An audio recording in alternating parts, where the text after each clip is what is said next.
Assalamualaikum warahmatullahi wabarakatuh.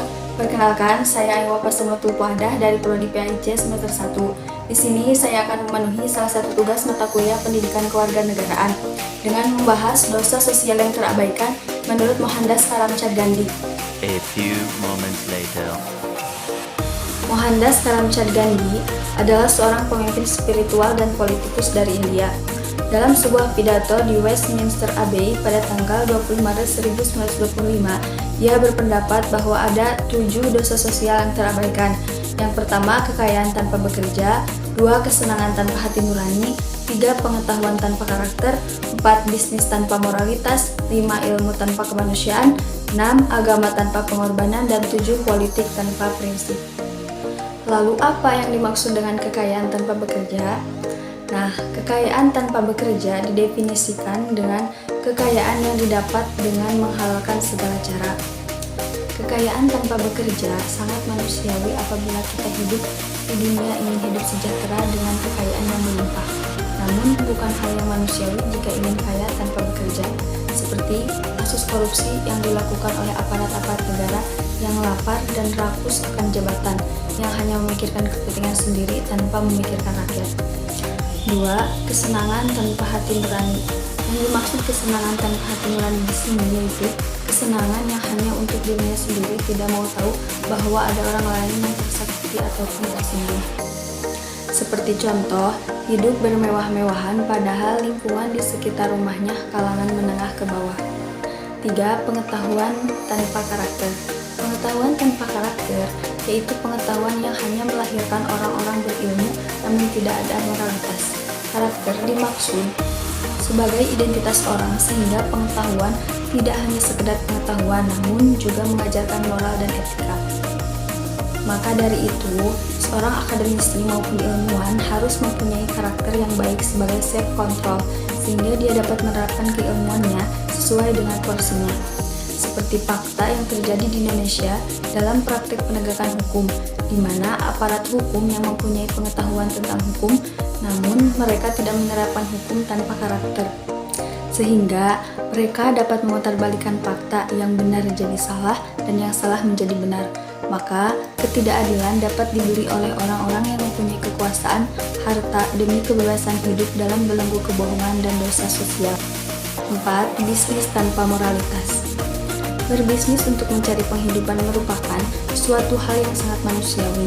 Namun, tidak lalu dikatakan manusiawi jika penghidupan itu tanpa diiringi dengan moralitas tinggi dalam menjalankannya.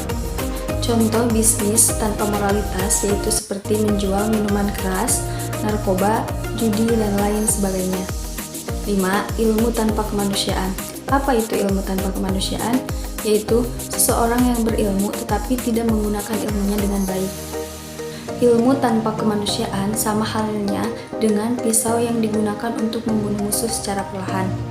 Seperti pendidikan di Indonesia yang dari hari ke hari makin memburuk, mulai dari sistem kurikulumnya yang berubah-ubah sampai pada perangkat pendidiknya yang kemudian berpengaruh kepada anak didiknya.